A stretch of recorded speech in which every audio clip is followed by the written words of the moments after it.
Pinoy Talakayan, kay Pasqui, kay Danny at kay Willie Juan. Pinoy Talakayan, nakikinig ang buong sambayanan. Pinoy Talakayan, kay Pasqui, kay Danny at kay Willie Juan. Pinoy Talakayan, nakikinig ang buong sambayanan. Simula alas 4 hanggang alas 5, magbasa ka ng dyaryo, tumutok sa radyo, kasama ang tatlo sa araw ng linggo. Mga maaasahan na tunay na katoto. Kung meron kang issue at mga komento, kung meron katanungan, pwede kang magreklamo sa programang talagang #1 sa estasyon na maaasahan.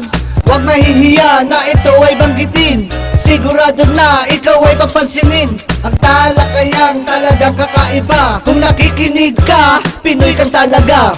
Pinoy Talakayan, kay Pasqui, kay Danny at kay Willie Juan. Pinoy Talakayan, nakikinig ang buong sambayanan. Pinoy Talakayan, kay Pasqui, kay Danny at kay Willie Juan. Pinoy Talakayan, nakikinig ang buong sambayanan. Ang ating gobyerno ay walang ginagawa, kaya ang kahirapan ay lalong lumalala. Kawawa naman ang lahat ng dukha na hanggang ngayon isa kahit isang tuka. Ang ating kalikasan na di maiiwasan, kahit na anong gawin siguradong mababawasan. Ng bahay sa lakas ng bagyo na walang ginawa kundi ang mamerwisyo. Ang ating komunidad, probinsya o syudad, hindi naaaseso kung walang abilidad. Bata o may edad siguradong mahuhuli ng mga pulis, PNP, Intel, Cavite. Mahilig lumiskarte, walang warrant o pares. Ang dapat sa inyo, ang tsapa ay inaalis. Kaya ang panawagan ko sa ating Pangulo, gawin nyo ang lahat para ang tao'y di sumuko. Pinoy Talakayan, kay Pasqui, kay Danny at kay Willie Juan. Pinoy Talakayan, nakikinig ang buong sambayanan. Pinoy Talakayan, kay Pasqui, kay Danny at kay Willie Juan. Pinoy Talakayan, nakikinig ang buong sambayanan. Pinoy Talakayan, kay Pasqui, kay Danny at kay Willie Juan. Pinoy Talakayan, nakikinig ang buong sambayanan. Pinoy Talakayan, kay Pasqui, kay Danny at kay Willie Juan. Pinoy Talakayan, nakikinig ang buong sambayanan. Pinoy Pinoy Pinoy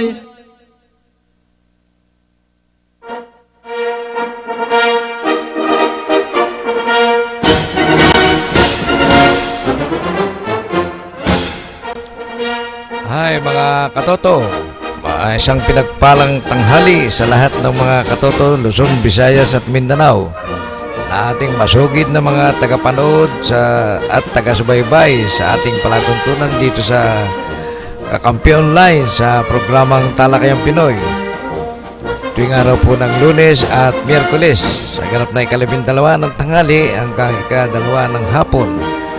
Ngayon po ay araw ng Miyerkules mga katoto at ika-16 ng buwan ng Nobyembre.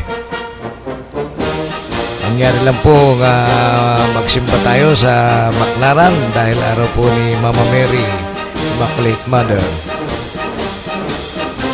At ngayon po dahil dalawang katandem natin ay hindi nakarating, si Katotong Dan at Katotong Willie, ang inyo pong lingkod ang papatuloy ng ating programa. At mangyari lang pong subaybayan ang ating programa sa pamagitan ng paghahatid ng ating mga pinakasariwang balita sa loob at labas ng bansa at mga balitang sa ating kapaligiran, hatid ng ating mga waping at energetic na mga field reporter na sina Katotong Ernie Buwan at July Pudok, kabilang na rin si Katotong Albert Buason Lawin mula po sa Middle East, kung saan ay bibigyan natin ng pansin ang mga maiinit na issue sa kasalukuyan.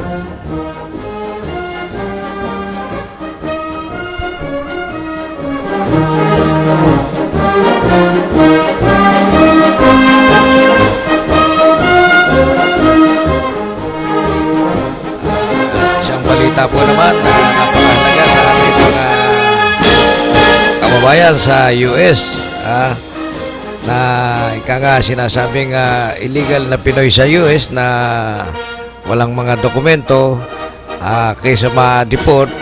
Paalala sa atin ng ating mga ating pamahalaan, partikular na ang Department of Labor na pinamumunuan ni Secretary Silvestre Bello III. Ang mga documented OFW sa Estados Unidos na pinayuhang umuwi na sa gitna ng banta ng malawakang deportasyon ng mga illegal immigrants sa sandaling mupo sa pwesto itong bagong halal na si US President elect Donald Trump sa Enero. Kaya ang bili ng ating butihing sekretary ng Labor, mas mabuti nga na umuwi na sila. Wika ni Bello, wag na nilang hintayin pa na mapadeport. In the meantime, they could act for the legalization of their stay there. Sa ulat ng Agency France Presse, Department, terminado na si Trump na ipadeport ang hanggang 3 milyong undocumented immigrants sa Amerika sa pag-upo niya sa White House. Gayun din, sinasabi ni Bello na ang pulisya ni Trump ay may maliit lamang na epekto dahil karamihan niya sa OFW sa US ay legal na nagtatrabaho noon pa. Because if you are talking about OFWs that are illegal, very minimal, anya. Most of the OFWs there are documented and are legal, especially our seafarers. Most of them are based in Florida. Maraming siguradong undocumented na Pilipinos doon sa US, pero OFWs walang masyado. Dagdag pa ni Secretary Bello. Kaya yung mga tinatawag natin ng pansin ng ating mga illegal Pinoy sa US na magsiuwi na upang hindi na ma-deport pa. Kasi yan ang tagubilin ng ating butihing Secretary Bello, dahil nga dito sa ating sa bagong Pangulo ng US ay mayroong sinasabing mainit siya sa mga hindi legal na nakapasok sa kanilang bansa.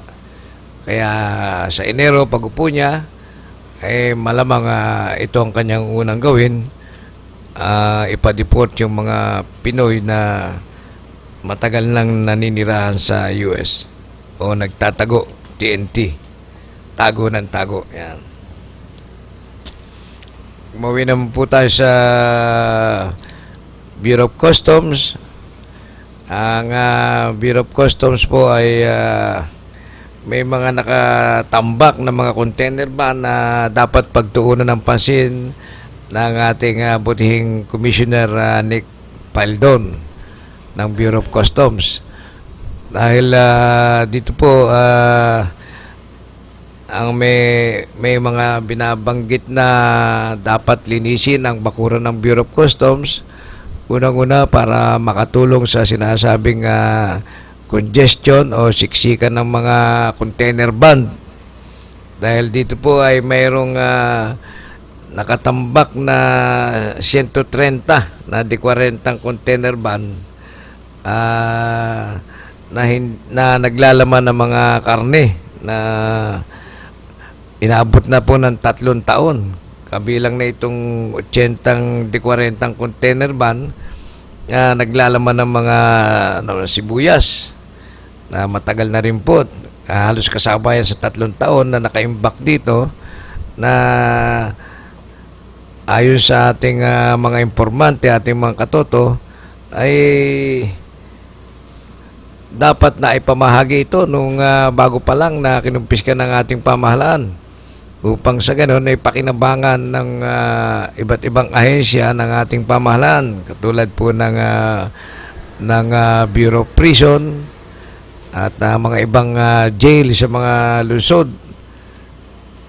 at ang Boys Town, lahat ng mga dapat pamahagian na sana'y naipamahagi na ito upang hindi maging sagabal pa at makaantala sa traffic congestion doon sa mga bawat pantalan, partikular na sa Port of Manila at saka sa Manila International Container Port.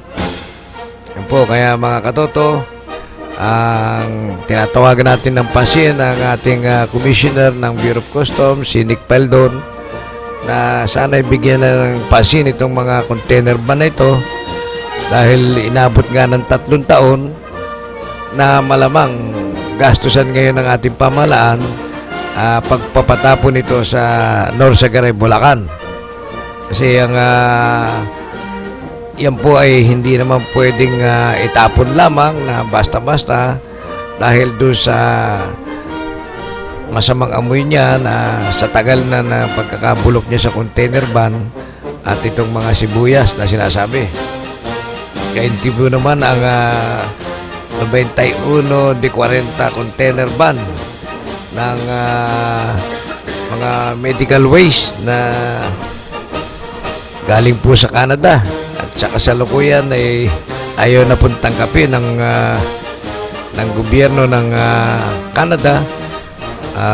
Kanya ito ay gagawan din ng paraan ng ating bansa upang maitapon din dito sa Norsagaray, Bulacan. Pero ito po ay kailangan ibaon na dahil hindi dapat na itapon dahil makakaepekto sa kalusugan ng ating mga kababayan. Pero ito ayon sa ating mga katoto, kahit na ibaon mo na ito sa lupa, kapag dumating yung panahon ng bagyuhan o tagulan, ay ang katas nito ay sumasama sa katas ng tubig ng ulan na posibleng papuntang ilog o karagatan na isa rin sa mga kakaepekto sa ating kalusugan. Kaya dapat hindi pinagtatagal ng ganyang katagal ang mga nakukumpiskang pagkain o produkto na sa Bureau of Customs. Kaya dapat ito ay isa sa mga kinakailangan bigyan ng pansin kung halimbawang may mga ganitong pagkakataon muli. Sana'y kung kumpiskado at hindi na i-auction or i-auction man, mas maganda. Pero kung hindi ma-auction, ma-delay, edi pamahagi na lang sa ating mga preso, mga presyo na nakuha. Kaya mga katoto, yung panawagan ng ating mga kababayan sa ating magiting na Commissioner ng Bureau of Customs ay bigyan ng pansin o bigyan ng pagtuunan ng pansin ng mga natambak na mga container van dito sa Bureau of Customs na isa pang bagay na makatutulong sa traffic congestion, sa kaluwagan ng mga traffic kapag nabawasan ang mga container sa bakura ng adwana. Yan po mga katoto, ang isang balitang napakaganda para panawagan sa ating Commissioner ng Bureau of Customs.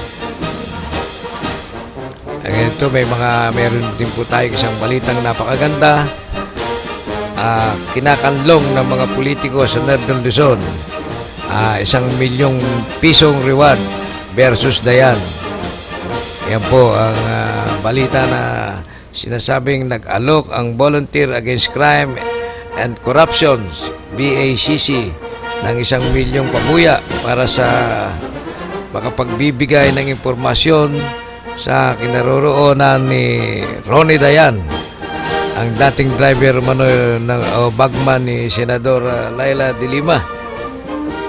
Kaya mga katoto, ayon sa BACC, mula sa 100,000 ay tinaas na sa 1,000,000 ang bounty para sa mabilis na ikadarakip ni Dayan, na ilang ulit ng inisnab ang congressional inquiry kaugnay sa illegal drug trade sa loob ng National Bureau Prison.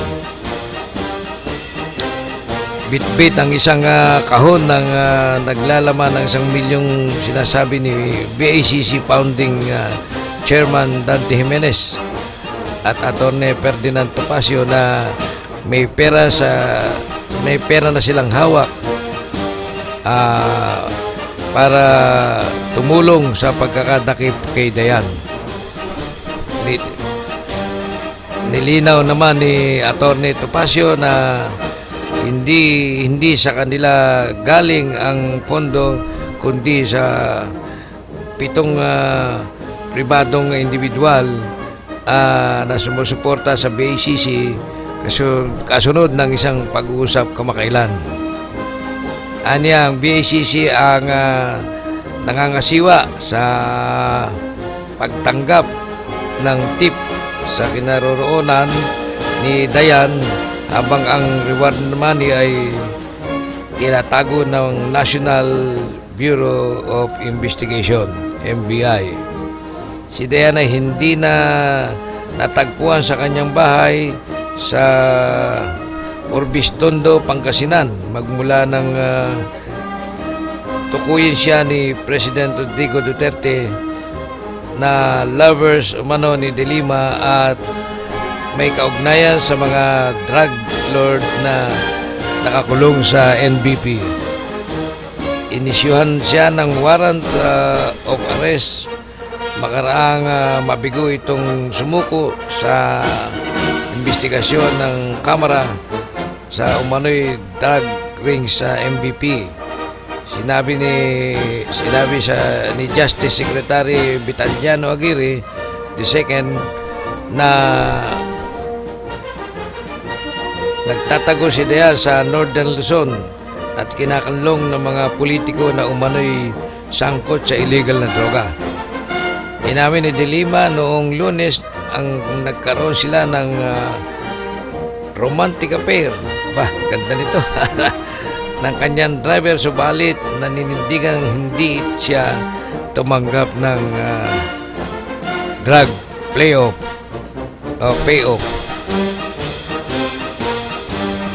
Piyasa naman si Aguirre na malaki ang magiging epekto sa kaso ni De Lima ng pag-amin niya na nagkaroon sila ng relasyon ni Dayan. Yan po mga katoto ang isang balita natin na para po matukoy si Dayan na isang na kailangan testigo sa investigasyon laban kay De Lima na dati nating Secretary of Justice na ang isang kasalukuyan ay isa ng senadora.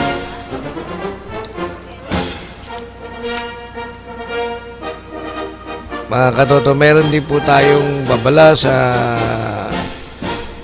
North Cemetery na nireklamo po sa atin itong isang Ariel tungkol sa kanyang ama na pumanaw at inilibing kamakailan. Ito po ay ang tinutukoy period isang sportorero na si Pecte Ocampo na mismong sa harap mismo ni Administrator Tan ng North Cemetery ay pumayag ito doon sa kasunduang ipatataas yung nicho ng paglilibingan ng tatay ng Ariel upang mailagay yung takip kasi nakalubog po yung dating nichong pagpapatungan sa halagang 5,000 na ang gagawin po ay papatungan yung dating nicho at lalagyan ng lapida.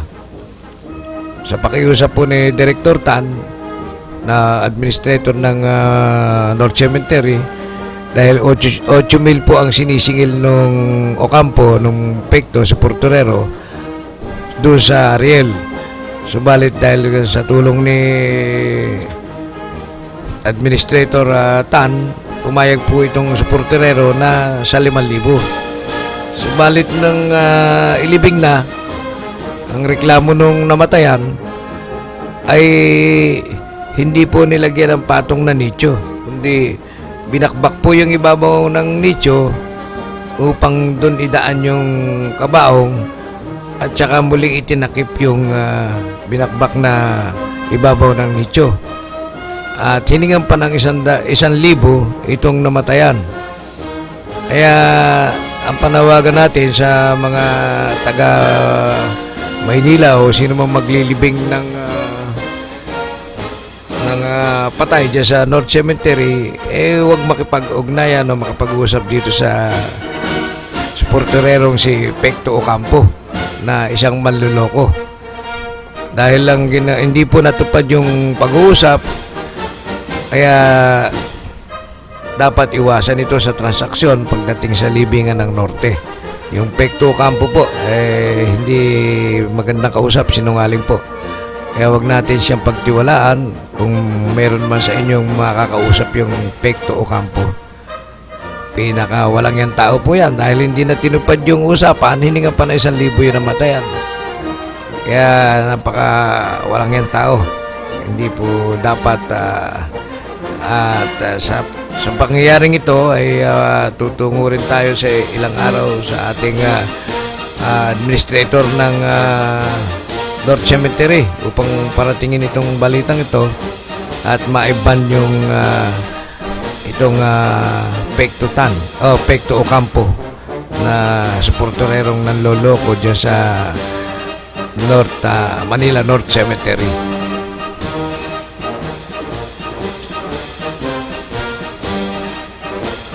Lain yung natin, commercial natin. Merienda muna tayo.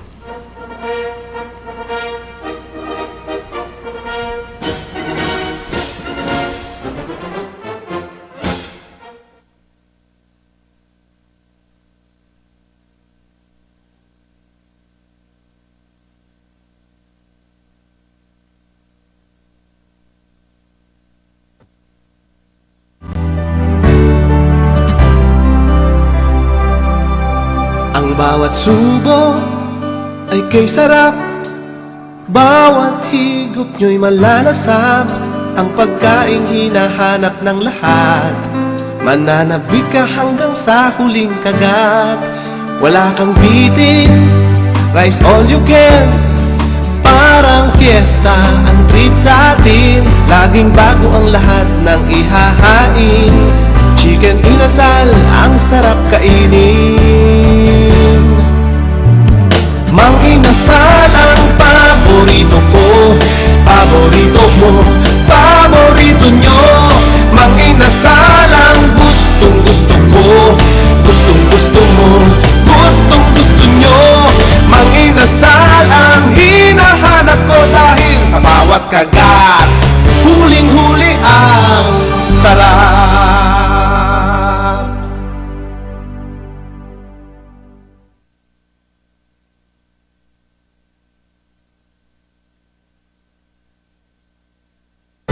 My love is sweet, My love is right, my love is smooth. I'm in the mood.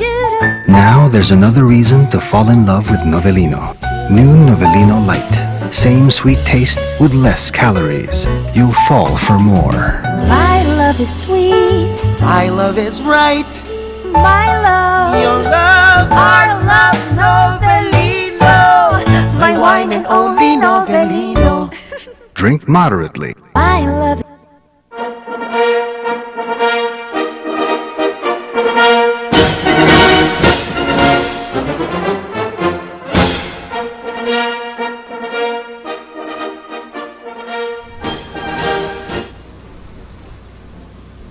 Pero okay na yung kay ano? Pwede na tumawag? Pwede na. Pag tumawag sa'yo, sige. Okay, ang Bernes Lechon po ay huwag nating kakalimutan, partikular na kung may mga okasyon tayo sa ating mga pamilya o sa kapistahan. Mangyari lang pong bumili ng Bernes Lechon, ang lechon po na lasang lechon Cebu. Hindi na kayo kailangan magpunta pa sa Cebu. Dito po sa Maynila ay meron na po tayong Bernes Lechon. Wala pong kolesterol dahil po walang taba, parang baboy na mo. Balat at laman lang ito, mga katoto. Okay, ang Bernes Lechon, huwag kakalimutan pag may handaan. Okay.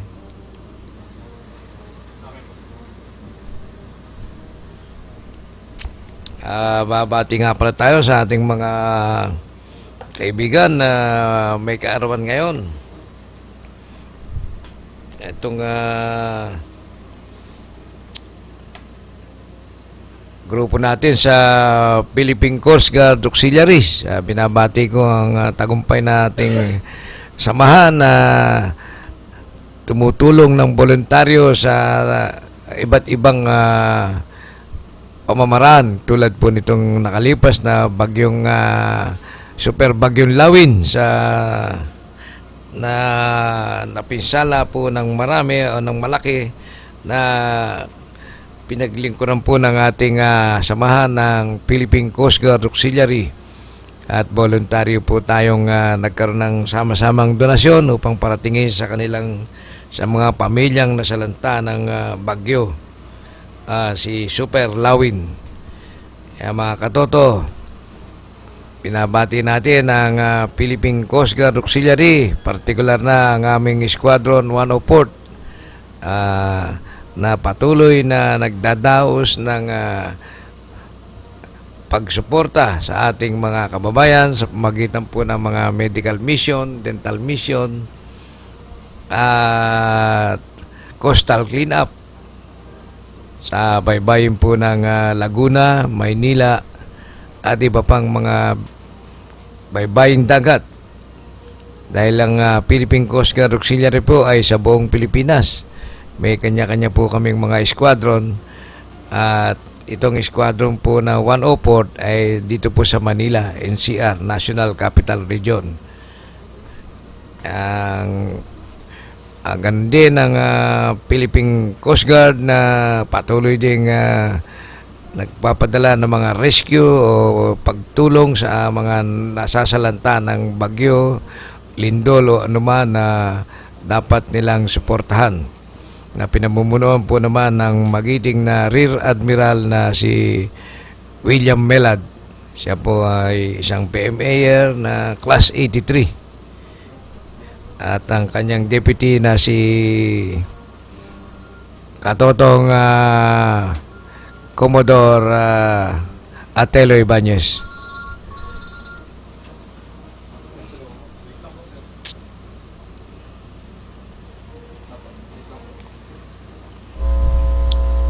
Binabati din natin ang Rotary Club International District 38 na pinamumunuan po magiting si Governor Ernest Yuyek.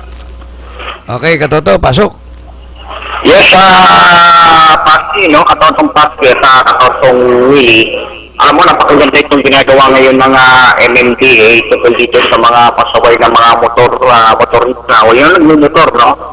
Na dapat hindi naman sa Commonwealth, kundi magpas dito rin sa lungsod ng Maynila, kung saan ay sumisingit itong mga ito tawag na counterflow na hindi malaman kung napakarami naman traffic enforcer at mga traffic policeman na hindi ba lagi ulit ang mga pasaway na to. Kanina lang ako yung naglalakad dito sa may escort ako sa motor pa ako mapunggo ng motor na to.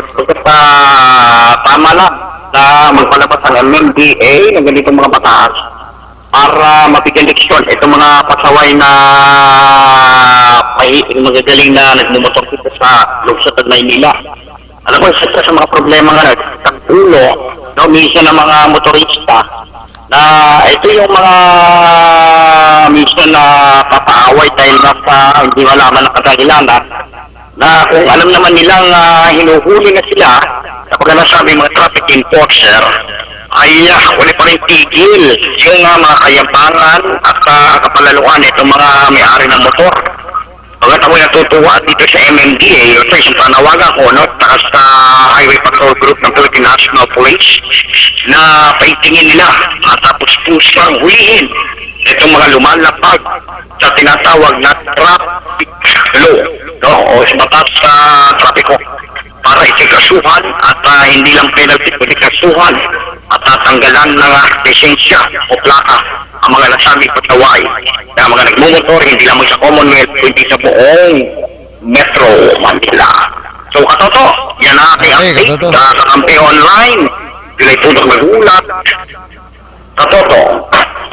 Okay, thank you, Katotong July.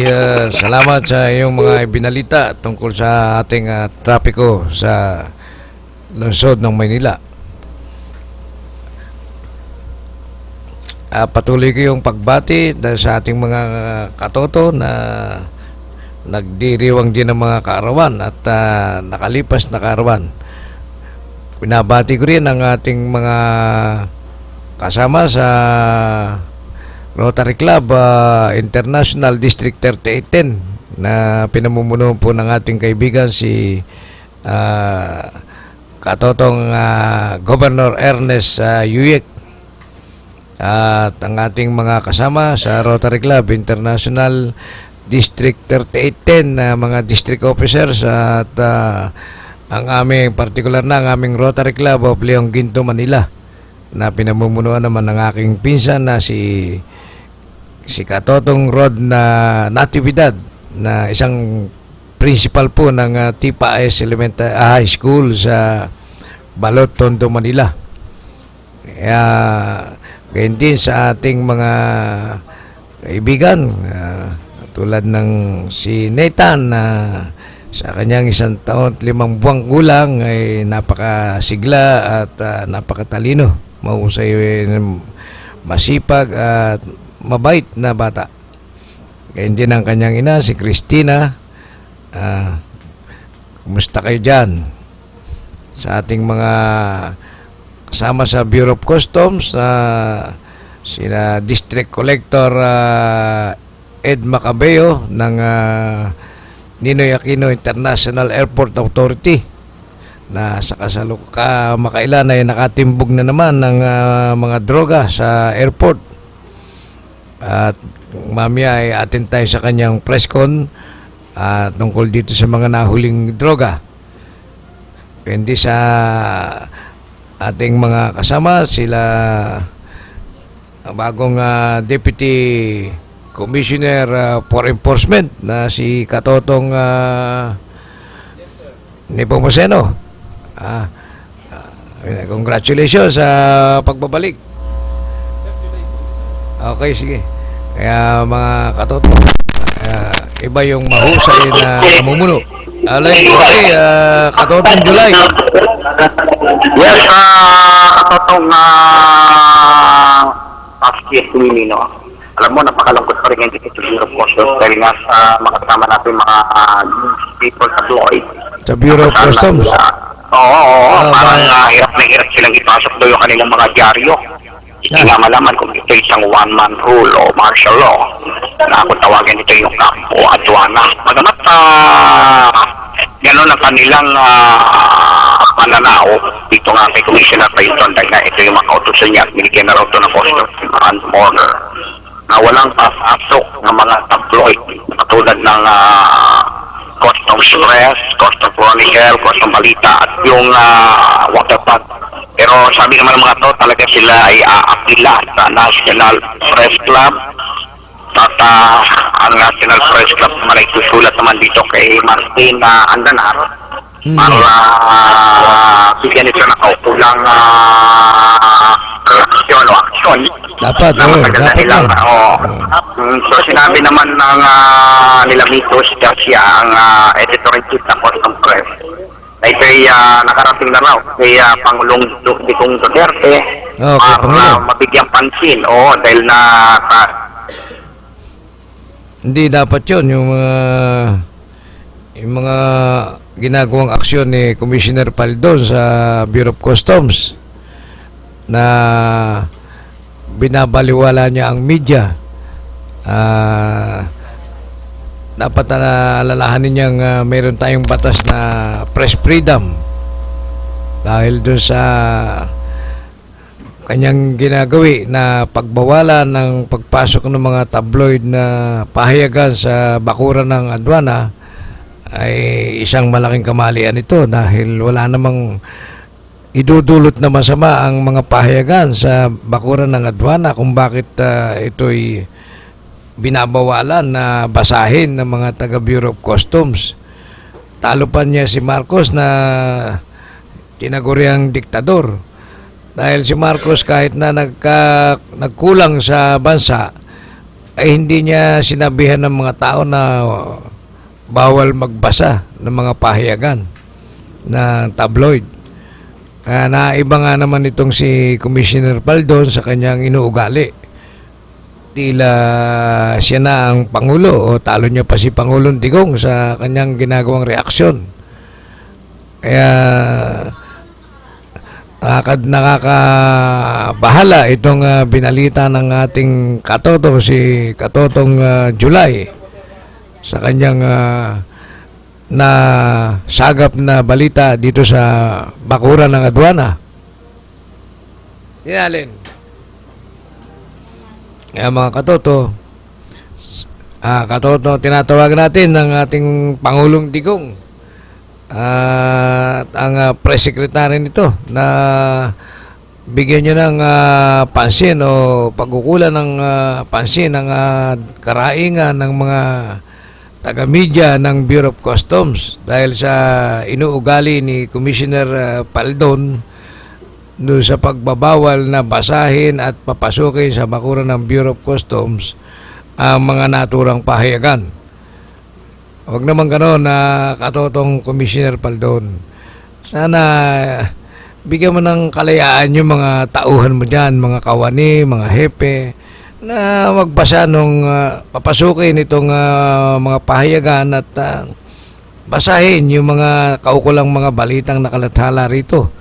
Masama yung ganyan na dinidiktahan mo yung mga empleyado mo, yung mga kapulisan ng Bureau of Customs na pigilin o huwag papasukin sa bakuran ng adwana itong mga pahayagan at huwag pagkukulan ng pansin na basahin. Parang ano na yun, dictatorship, yung parang hinahawakan mo na sa leeg yung mga tao mo dyan. Huwag naman gano'n na katotong Commissioner Paldon. Matagal na rin tayong naging mamamahayag dyan sa Bureau of Customs, kung ilang commissioner na rin tayo dyan. Pero ngayon lang ako nakasaksi ng isang katulad mong commissioner na ika nga naging malupit sa pagpigil sa ating mga pahayagan at basahin ang mga pahayagan. Dahil ba doon sa mga ibang issue na tinutumbok ka dito, kanya ka nagpupumigil ng ganyan? Wag naman ganon. Lahat ng tao ay may karapatan. May kanya-kanyang karapatan at hayaan natin yung karapatan nila na magbasa. At hayaan din karapatan na magpasok ng dyaryo ng mga tabloid na sinasabing pinipigil mo sa bakuran ng iyong pinamamahalang adwana. Huwag nating pagmalupitan ito. Bagamat labag ito sa batas dahil meron tayong freedom of press, huwag nating labagin yung sarili natin sa paglabag sa batas. Katoto, hindi naman tayo magkagalit, hindi naman tayo magkaaway. Sa akin payong kapatid lang dahil isa rin tayo sa mga kolumnista dyan sa Bureau of Customs. Huwag natin pagmalupitan ng panahon. Huwag nating hayaan bigyan ka ng huwag kaya hayaan na masira ka sa ating kapwa. Kasi siyempre lahat ng mga kawani mo dyan bibigyan ka ng pansin. Particular na yung mga hepe natin. Kaya Katotong Commissioner Paldon, sana tanggapin mo ang mga payo o mga sinasabi ng ating mga kaibigan sa media na sa kasalukuyan ay nagparating niyata ng liham kay Pangulong Digong at sa ating press secretary sa Malacanang. Binabati ko rin itong nag-text sa atin na nagpapabati ng kanyang kaarawan ngayong araw na ito, si Miss Laila Parauhaw. Bihirang apelyido ito, Parauhaw. Mga katoto, binabati natin itong si Miss Laila Parauhaw sa kanyang kaarawan ngayong ika-16 ng Nobyembre. Sambahanda. Sa ating mga kasama sa Custom Press Corps na hinigpitan po ng butihing Custom Commissioner. Sa katunayan, pati nga yung press office doon sa Bureau of Customs ay pinadlock na hindi naintindihang dahilan. Anyway, biro nyo, napakalupit naman ang ginawa nitong commissioner natin sa Customs. Pinadlock yung Custom Press Office, at binawalang makapasok yung mga tabloid na dyaryo sa Customs, Bureau of Customs. At higit sa lahat, naglabas ng memorandum nung nakaraang linggo na huwag magbabasa ng mga tabloid na dyaryo. May memorandum din sa Custom Police na sitahin yung mga nakikitang empleyado o kawani na nagbabasa ng mga dyaryong tabloid. Partikular na yung mga Customs Balita, Waterfront, Customs Mirror, at iba pang mga dyaryo na nakakapasok sa adwana, at ang ibinabalita ay tungkol sa kabutihan at kasamaan ng adwana. Baka nababasa ni Commissioner yung kasamaan niya, kaya siguro pinipigil yung pagbasa ng mga dyaryong tabloid sa Bureau of Customs. Kaya natawagan ka namin ng pansin na Custom Commissioner Nick Paldon, huwag namang bara-bara. Kasi marami nating kaming nasaksiyang mga naging commissioner dyan sa bureau. Hindi gumawa ng ganyan. Walang nakialam sa freedom of press. Ikaw lang ang bukod tanging nakialam na ganyan, na hindi mo naman iniisip kung ano yung magiging kasiraan mo sa buong daigdig. Hindi lang dyan sa Bureau of Customs. Siyempre, lalo kang isusulat, papahayag ng mga mamamahayag, o mga kolumnista, reporter, TV broadcast, radio broadcast, doon sa mga maling gawain na paglabag sa freedom of press na sa ilalim ng ating saligang batas. Kaya, katotong Commissioner Paldon, baguhin mo na style. Huwag yung bulok, kailangan sariwa.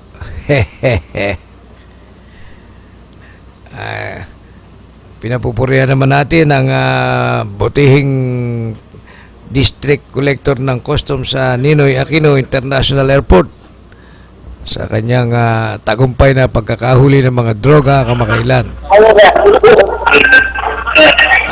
Ito. Katotong July. Yes, itutuloy ko lang yung kanina, yung tungkol nga doon sa sinasabi kong nilabas din file doon na Customs Memorandum Order, no? Dito sa apat na dyaryo ng mga ating mga katoto na sa ngayon ay alas dumadaing sila na kung bakit gano'n, para silang minamaltrato itong administrasyon ni Commissioner Paldon. Bagamat patuloy pa rin nilang pinag-aaralan ito at sumulat na nga sila kay Paul Gutierrez, Martin Andanar. Sabi naman ni Martin Andanar na ito ay pinarating na raw kay Pangulong Digong Duterte upang malaman niya yung katotohanan. Sapagkat alam naman karanasan kong basket really. Unang-unang kanya tinupunan itong freedoms of information bill. Kahit hanggang ngayon ay pinagtatalunan pa dyan sa Kongreso. Kung magamit talaga ba siya ng batas na executibo o executive order para mapagbigyan muna at maging tinatawag na sandata natin mga mamamayan itong freedom of information bill. Sinabi pa rin ni Gutierrez na hindi rin sila titigil upang malaman naman ng Pangulo kung ano reaksyon niya dito sa mga sumbong na kasama nating mga mamamahayag sa Bureau of Customs.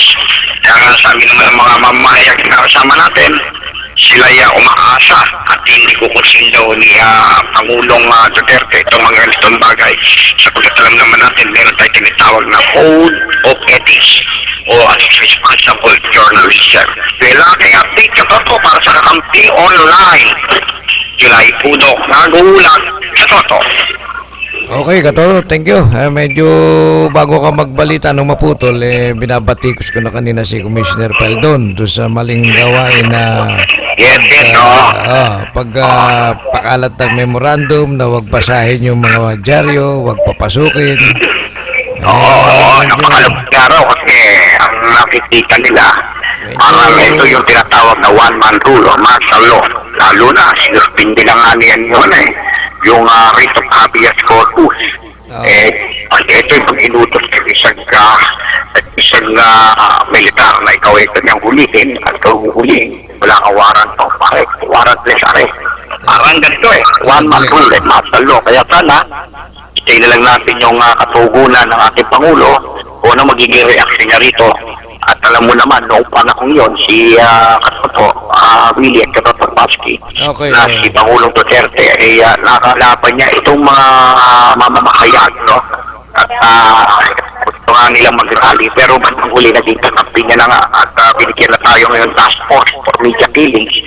Kaya medyo masaya na tayo ngayon. Pero ang problema, ito si Paldon, sana unawain naman niya yung mga mamamahayag sa Bureau of Customs.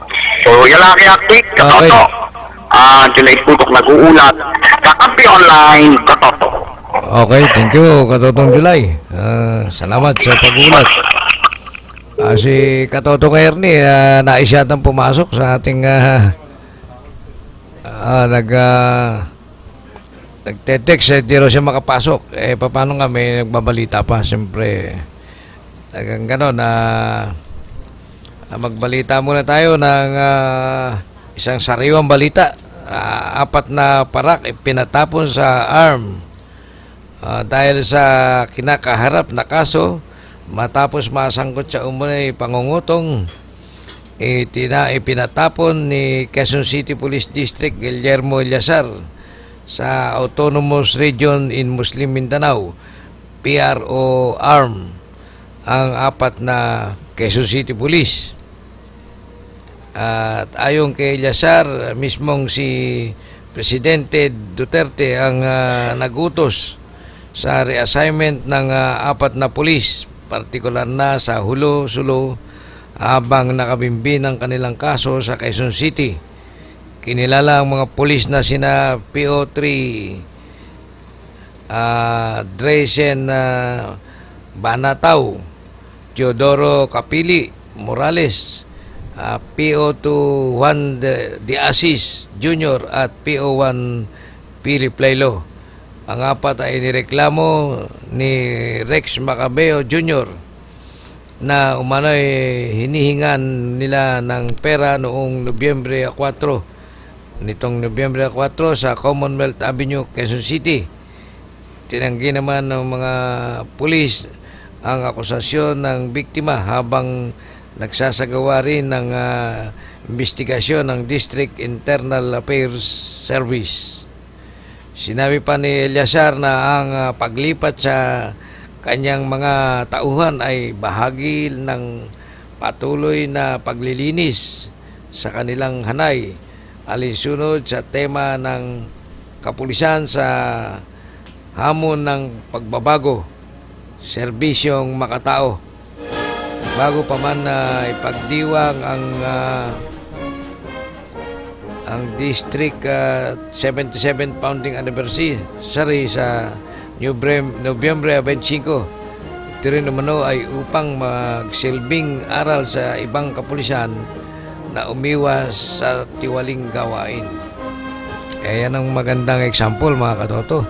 Dapat lang kapag mangungutong o hanggang ngayon hindi nagbabago, siguro pinakamagandang leksyon yun na itapos sa bandang Kamindanawan upang mapasabak sa totoong trabahong pulis. Dahil dito hindi nila kabisado ang lugar, maaring sila pa ang makidnap na kabusayap dahil sa pagka dapat sa mga abusayap, yung mga ganyang tiwaling pulis o tiwaling tauhan ng gobyerno, ng pamahalaan ng kinikidnap, hindi yung matitino. Kaya lang, hindi naman nila dapat pugutan ng ulian dahil bigyan lang ng aral na itago sa kanilang bakuran upang sa ganon maintindihan nila yung kanilang mga kasalanan. Yan ang isa sa mga dapat na trabahuin ng abusayap, yung mga tiwaling tauhan ng ating pamahalaan, partikular na ang kapulisan na sadyang malulupit sa kabila ng paghihigpit ni Presidente Digong ay patuloy pa rin nangungutong ba, ibang klase. Kaya mga katoto, sana panawagan natin sa mga kapulisan iwasan yung mga ganyan. Magpakatino na tayo dahil nakita natin ang Pangulo ay talaga striktong nagpaparusa, nagbibigay ng kaparusahan sa mga mangungutong na pulis o sino mang mga kawani ng ating pamahalaan.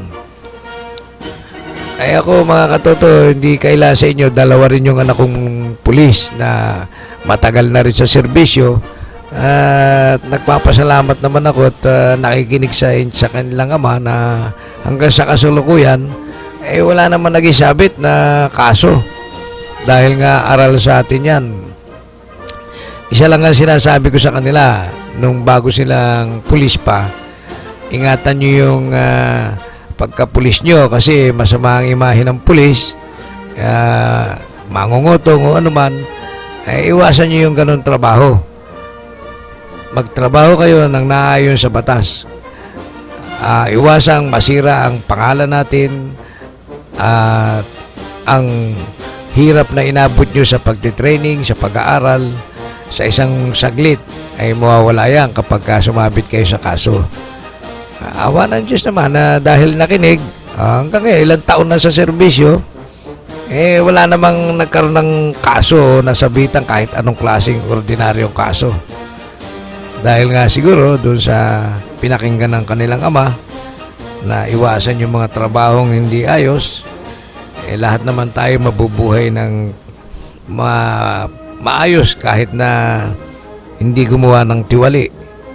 Nasa Panginoon Diyos naman yan Ginaguide naman tayo ni Lord kung ano yung dapat lang na para sa atin, yun lang yun. Huwag na natin hangarin pa yung maging sakim o sa pagkakaperahan o sa mga tiwaling trabaho. Yan po ang ating pinaka-iiwasan. Dahil alam natin na iisa lang ang buhay natin kung masabit tayo. Katulad ng trabahong pulis. May kasabihan na ang isang paa sa sementeryo, ang isang paa sa ospital or sa bilangguan. Kasi once na magkamali ka, may mga tigasin na nakabangga ka, isa dalawa papatay ka dyan, ibayad ka. O kung meron ka namang inabusong sa kapangyarihan na pwedeng ipatapong ka nga sa malalayong lugar ng Mindanao. Kaya yun lang mga katoto ang may advice natin sa mga kapulisan. Then extra na tayo. May press conference kami 2:30.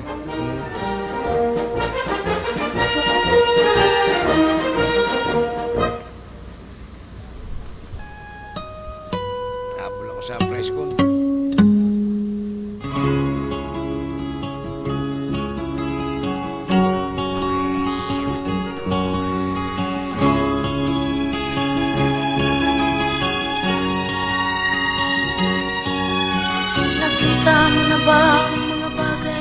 At natapos na naman po mga katoto ang isang oras nating talakayan at huntahan. At po sana kayong magsasawang sumubaybay sa aming tuwing araw ng Lunes at Miyerkules sa ganito rin pong oras. Panginoon, nagpapasalamat po kami sa isang araw na inyong ipinahiram sa amin. Maraming salamat po sa mga biyaya ng buhay na ipinagkaloob niyo sa amin sa araw-araw. Huwag po sana kayong magsasawang patawarin ang aming mga kasalanan. Maraming salamat po sa inyong patuloy na pagmamahal, pangunawa, pagtulong at paggabay sa amin. Nawa po ay basbasan po ninyo ang programang ito upang kami patuloy na makapaglilingkod sa inyo at sa aming kapwa. Ang lahat po ng papuri at pasasalamat ay sa inyo. Ito ang aming samo at dalangin sa pangalan ng inyong anak na si Jesus, sa pamagitan ng Inang Birheng Maria. Amen. Miyerkules po ngayon na magsimba po tayo sa Baklaran at mag-ingat po tayo sa ating mga paroroonan. God bless and always God bless us. Ito ang inyong katotong Paski Natividad po na nagpapaalala na tayong lahat ay pantay-pantay sa batas ng Diyos at tao. Ipaglaban ng matuwid. Walang tagumpay na makakamtan kung hindi pagsusumikapan. Babayu mga katoto. Kinakalawang lang pag ginamit mo. Kailan ka pa magbabago? Kailan ka pa matututo? Ang lahat ng ilog sa dagat patungo, sanang isipan at mararating mo. Kay ganda ng buhay sa mundo. Nakita mo na ba ang mga bagay na dapat mong makita? Nagawa mo na ba ang mga bagay na dapat mong ginawa? Kalagan ng tali sa paa, imulat ng iyong mga mata. Kay sarap ng buhay, lalo na't alam mo kung saan papunta. Kay sarap ng buhay, lalo na't alam mo kung saan papunta.